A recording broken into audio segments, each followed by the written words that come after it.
satu itu dia memang posisi bayinya istilahnya agak sedikit berbaring gitu kan ya. Jadi disangga dengan bantal ya, makanya tangannya ibu dia di badan ya, di badan, kemudian yang satunya di pantatnya. Jadi kalau ini bayinya mestinya lebih besar ya. Kepala tetap posisinya adalah di sudut lengan ya, lengan dan siku ini di dalam. Nah, kalau di posisi nomor 4 itu tangan yang dia jadi tumpuan kepala tadi, tangannya di pantat. Nah, itu kalau misalkan ibu menyusui tanpa dengan ada sanggaan bantal, posisi tangan yang di pantat itu akan lebih memperkuat atau lebih bisa menyangga bayi ya. Kalau di badan tadi kan dia jatuh ya, makanya tangan kanannya harus nyangga bagian pantatnya. Kalau yang nomor 4 dia mungkin bisa dengan satu tangan. Maka biasanya kalau di posisi nomor 4 misalkan tidak disangga bantal, atau misalkan dengan posisi seperti ini dibantu dengan sangga bantal dan posisi duduk ibu, tangan yang kanan dia bisa untuk menopang payudara ya. Biasanya teman-teman kalau ada edukasi menyusui ya, tangan ibu membentuk seperti huruf C ya kan. Jadi kalau sering lihat, mungkin yang seringnya lihat gini kan, jadi kedua jari dia meregangkan areola tadi kan. Itu sebenarnya yang lebih pas adalah seperti membentuk huruf C. Jadi disangganya dari bawah.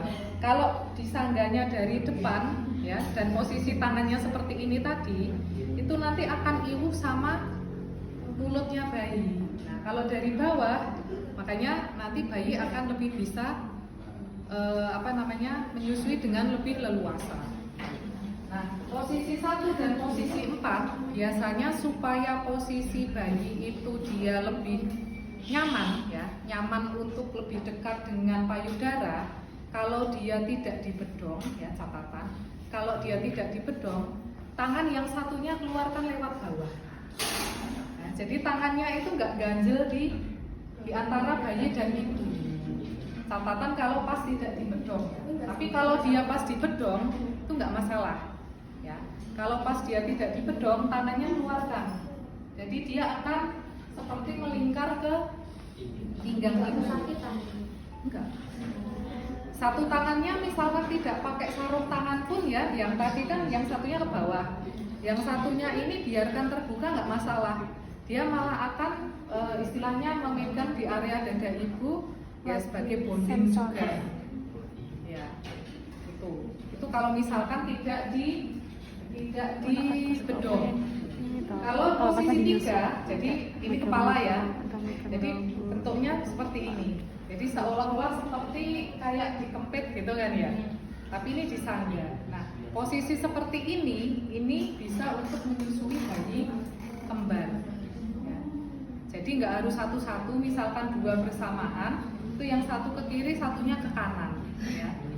Iya, emang seperti itu Mbak. Tapi kalau misalkan memang mau menyusuinya satu-satu ya bisa dengan posisi yang 1 atau 4. Begitu. Nah, kalau posisi yang ketiga ini biasanya memang ya pada rata-rata ibu menyusui, saat menyusui itu akan hormon endorfinnya kan juga keluar ya. Jadi pasti ada bablasan tidur.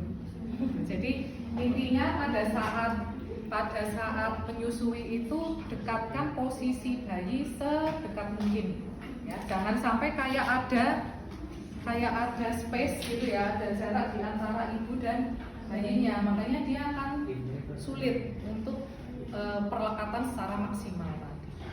Nah, kemudian nyambung ke tadi pembengkakan payudara dan mastitis. Sebetulnya 2 hal itu sama apa beda?